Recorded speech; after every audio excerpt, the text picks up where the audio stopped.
الحمد لله رب العالمين والعاقبة للمتقين ولا عدوان إلا على الظالمين وأشهد أن لا إله إلا الله وحده لا شريك له ولي الصالحين وأشهد أن محمدا عبده ورسوله وصفيه من خلقه وخليله سيد الأولين والآخرين اللهم صل عليه وعلى آله وصحبه ومن اتبعهم بإحسان إلى يوم الدين أما بعد أحبتي الكرام. On a commencé la semaine dernière une série de discours qui a pour objectif de présenter l'islam, de raffermir le cœur des musulmans et de montrer aux non-musulmans la beauté de l'islam. Pourquoi? Parce que comme vous le savez, nous vivons une période où on parle beaucoup d'islam. On parle énormément d'islam dans les infos, dans les journaux, dans les médias, dans les réseaux sociaux. Et combien malheureusement on entend des mensonges, des calomnies. Et donc, la meilleure des manières de répondre à toutes ces vagues qui déforment notre religion, c'est d'exposer cette magnifique religion et de montrer son contenu à ceux qui nous entourent. Et on a commencé la semaine dernière par parler de l'islam et son rapport avec les animaux. C'était le premier discours.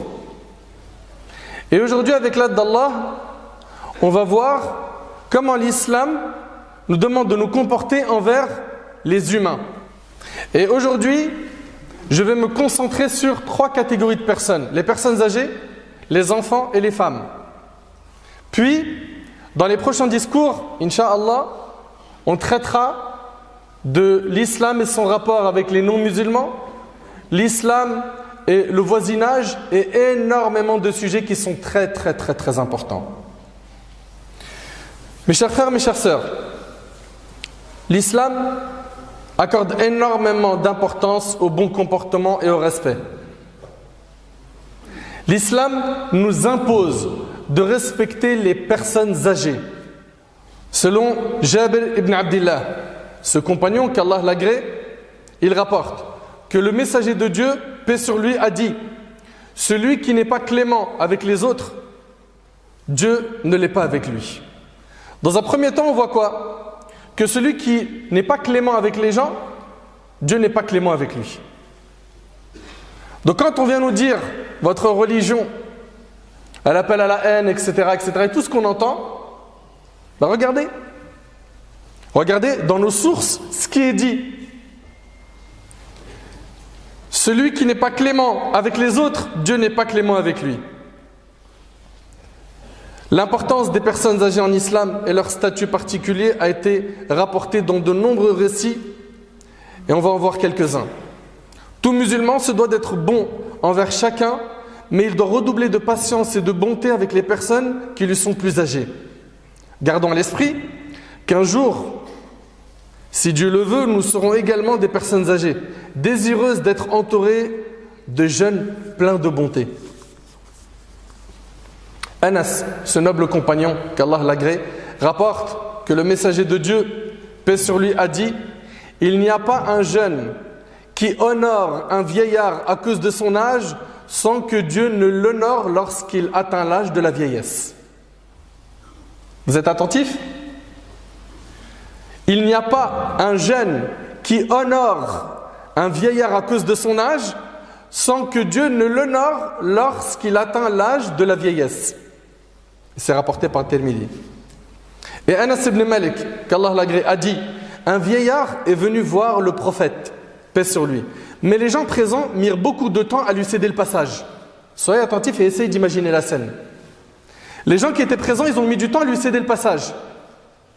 Le prophète, paix sur lui, dit alors: ne fait pas partie de notre communauté. Celui-là qui ne se montre pas clément avec notre petit et n'honore pas notre grand. Et n'honore pas notre grand. Notre religion accorde énormément d'importance au respect des personnes âgées. Et ce qui me fait plaisir, c'est qu'on le voit. c'est qu'on le voit, ça existe, ce comportement qui consiste à quoi? À être respectueux envers les personnes âgées. Mais il faut faire beaucoup plus d'efforts dans ce sens.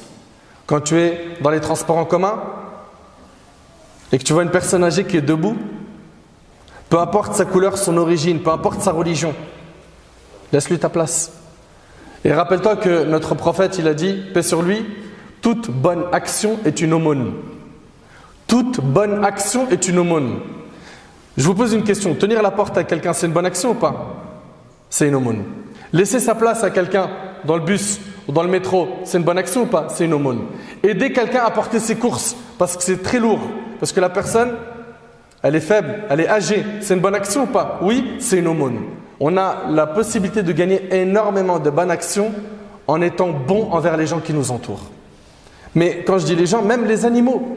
Donner à boire à un animal, c'est une bonne action ou pas? Oui, c'est une aumône. Arroser une plante, c'est une bonne action ou pas? Oui, c'est une aumône. Vous avez vu dans notre religion comment on peut gagner plein de bonnes actions? Et comment notre religion, elle insiste et elle incite sur le fait d'être bon, de propager le bien. Donc mes chers frères, mes chères sœurs, gardez en tête que notre bien-aimé, notre prophète, paix sur lui, il a dit, ne fait pas partie de notre communauté celui-là qui ne se montre pas clément avec notre petit et n'honore pas notre grand. En islam, nous devons aussi agir envers nos parents avec une compassion illimitée. Vous écoutez attentivement? J'ai dit une compassion illimitée. En nous rappelant que lorsque nous étions petits et faibles, ils nous ont préférés à eux-mêmes. Ils ont sacrifié leur nuit pour nous, leur confort pour nous, leur nourriture pour nous. Les mères sont particulièrement honorées. Quand les parents atteignent un âge avancé, ils sont traités avec compassion, gentillesse et désintéressement. En islam, servir ses parents est le deuxième devoir en importance après la prière. Et c'est leur droit de l'exiger. Il est considéré comme méprisable de manifester de l'irritation envers les personnes âgées lorsque, sans que ce soit leur faute, elles deviennent difficiles. Et vous le savez, que la personne, quand elle grandit en âge et qu'elle vieillit, il arrive souvent que son caractère devient difficile à supporter. Et bien c'est là où il faut faire beaucoup plus de bien qu'avant. C'est là où tu dois faire tes preuves. Et ne fais pas comme certains. Viens, voilà la direction, maison de repos. Allez, je te ferai des coucous de temps en temps. Non. C'est pas comme ça que tu vas lui rendre tout le bien que tu as reçu. Toi, c'est à ce moment-là que tu dois faire tes preuves. Oui, mais j'en suis arrivé à un stade où, excusez-moi, voilà, ils font leurs besoins sur eux. Oui, ben c'est là que tu dois être présent. C'est là où tu dois être doux, bon, patient, plein de miséricorde. Mais est-ce que tu as oublié quand tu étais petit? Combien de fois tu as été changé par ta mère, par ton père?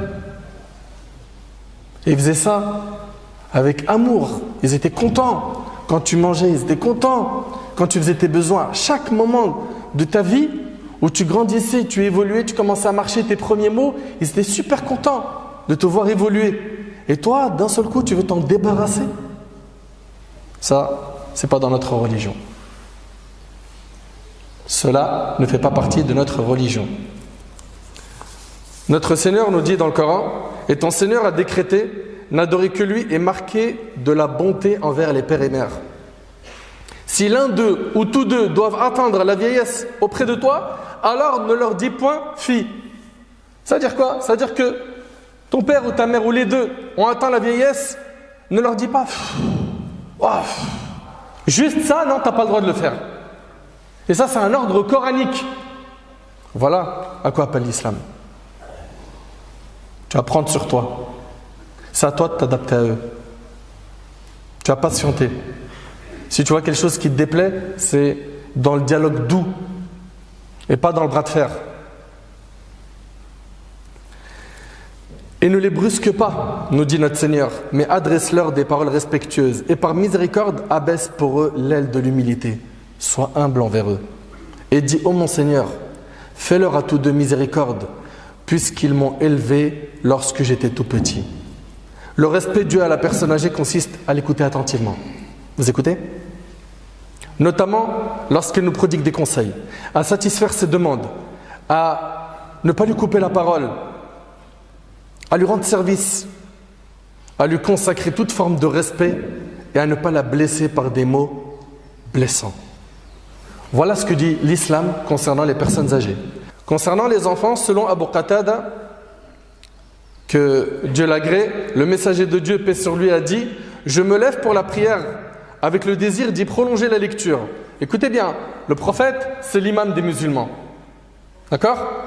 Il se tient debout pour diriger la prière et il a derrière lui des fidèles. Et il a l'intention au début de prolonger la lecture, la récitation du Coran. Il dit « J'entends alors un enfant qui pleure.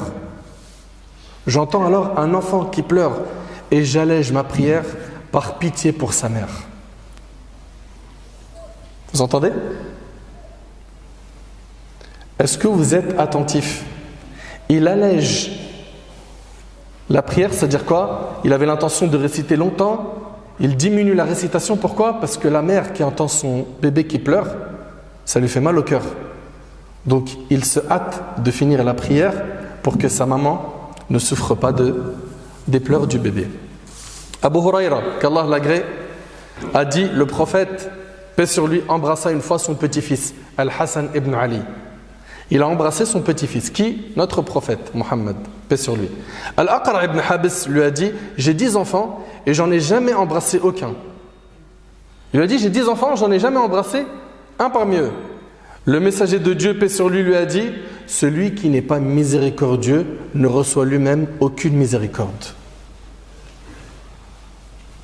Celui qui n'est pas miséricordieux ne reçoit lui-même aucune miséricorde. Et c'est rapporté par Bukhari et Muslim. Et selon Abdullah ibn Amr, que Dieu l'agrée, le messager de Dieu, paix sur lui, a dit, ceux qui sont miséricordieux, Dieu sera miséricordieux envers eux. Soyez miséricordieux envers les habitants de la terre, celui qui est dans le ciel sera miséricordieux envers vous. Si vous faites preuve de miséricorde envers les gens, sachez que Dieu vous fera miséricorde. Et c'est rapporté par Abu Daoud. Notre bien-aimé prophète, paix sur lui, il était très tendre avec les enfants et s'amusait avec eux. Anas, que Dieu l'agrée, dit, le prophète, paix sur lui, était celui qui possédait le meilleur des comportements. J'avais un frère que l'on nommait Abu Umayr. Le compagnon, Anas, il avait un frère qui s'appelait Abu Umayr. Et lorsque le prophète, paix sur lui, venait nous voir et le voyait, il lui disait pour le taquiner, dis-moi, Abu Umayr, qu'a donc fait le petit Nourayr? Et un Nourayr, c'était son petit oiseau. Il venait voir un enfant et il lui demandait des nouvelles de son petit oiseau. Et on sait à quel point notre prophète, paix sur lui, il était pris par énormément de responsabilités. Il avait énormément de responsabilités. Il était occupé par plein de tâches. Et avec cela, il trouve le temps de donner de la considération aux enfants. Il les saluait. Il jouait avec les enfants. Il avait de la miséricorde. Une fille est venue lui tenir la main et elle l'a pris et elle est partie avec lui. Il l'a suivi sans lui demander tu m'emmènes où. Il n'a pas dit attends, moi je suis le prophète, j'ai pas le temps. D'abord dis-moi tu vas où petite fillette. Il l'a suivi. Quelle modestie, quelle humilité, quel excellent comportement.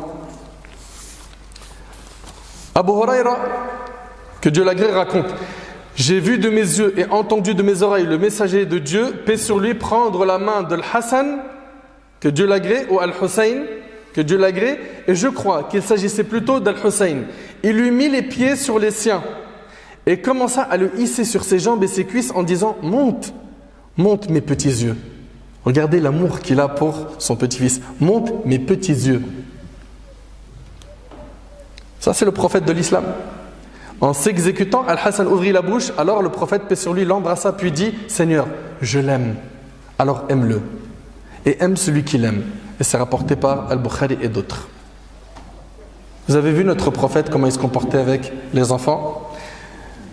L'islam est une religion qui respecte la femme. La femme est considérée dans notre religion comme la moitié de la société et c'est elle qui met au monde l'autre moitié.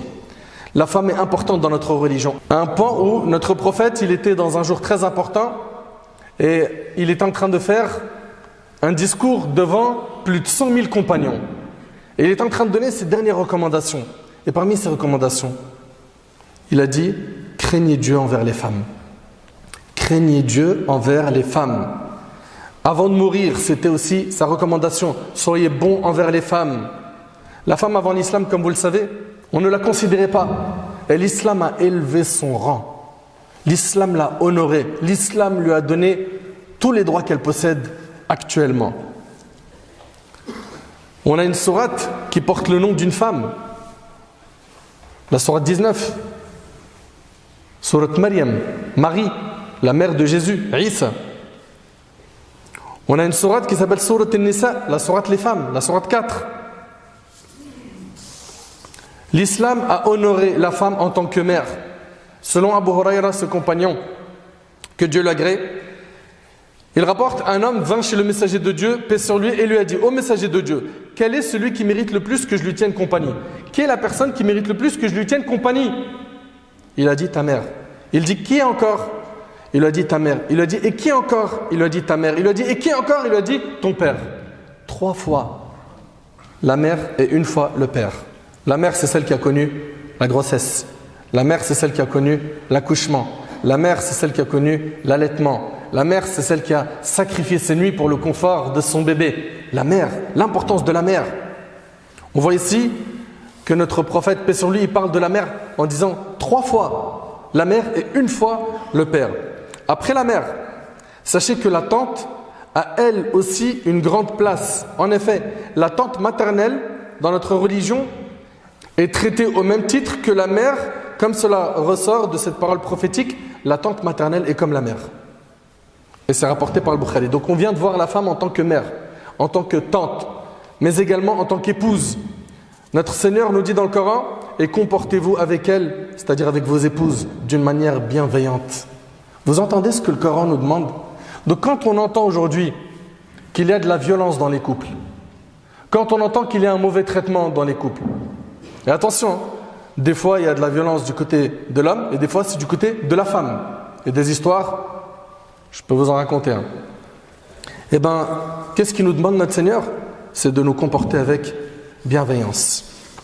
Notre prophète, paix sur lui, il dit, le croyant qui a le meilleur caractère et qui est le plus doux envers son épouse compte parmi ceux dont la foi est la plus complète. Pour ce qui est de la femme en tant que fille, à l'époque, je vous ai dit, les Arabes, ils étaient mauvais envers les filles. Dès que quelqu'un avait une fille, c'était une honte. Ils ne voulaient avoir que des hommes, des garçons. À l'époque, ils ne voulaient que des garçons. Notre Seigneur, dans le Coran, il nous mentionne le fait d'avoir un enfant, une fille ou un garçon, en nous disant que c'est un don. Avoir une fille, c'est un don, c'est un cadeau. Et ça, c'est mentionné dans le Coran. Notre Seigneur nous dit, à Dieu appartient la royauté des cieux et de la terre, il crée ce qu'il veut, il fait don de fille. Don, c'est un don d'avoir une fille. Il fait don de fille à qui il veut et don de garçon à qui il veut. Ou bien il donne à la fois garçon et fille et il rend stérile qui il veut. Il est certes omniscient et omnipotent. Notre bien-aimé prophète, paix sur lui, il a dit « Celui qui a entretenu 2 filles jusqu'à leur puberté, nous sommes, moi et lui, quand il viendra au jour de la résurrection, comme ses 2 doigts, l'index et le majeur. » Celui qui s'occupe bien de ses filles. Et selon Aïcha, que Dieu l'agrée, l'épouse du prophète, paix sur lui, elle rapporte, le prophète Mohammed dit, paix sur lui, celui qui fut éprouvé par quelque chose concernant ses filles et qui ensuite est bienfaisant envers elles. Celles-ci, ses filles, seront un voile pour lui le protégeant du feu de l'enfer. C'est-à-dire, il a des filles, il s'en occupe bien, il les entretient, il les éduque, il s'en occupe bien, elles seront pour lui un voile contre l'enfer. Pour ce qui est de la sœur, la femme en tant que sœur, selon Abu Saïd al-Khudri, que Dieu l'agrée, le prophète, paix sur lui, a dit « Celui qui détiendra sous sa responsabilité 3 filles ou 3 sœurs, ou bien 2 filles ou 2 sœurs, puis se comportera bien avec elles en craignant Dieu, rentrera au paradis. » L'islam a donc honoré la femme, contrairement à certains qui de nos jours l'humilient, qui de nos jours la rabaissent. Notre religion a honoré la personne âgée, a honoré les enfants, a honoré les femmes. Et concernant les non-musulmans, qu'a dit notre religion sur les non-musulmans? Ça, c'est ce qu'on verra lors de notre prochain discours si nous sommes toujours en vie. J'implore Allah qu'il nous accorde une bonne compréhension de notre religion. J'implore Allah de nous pardonner nos manquements.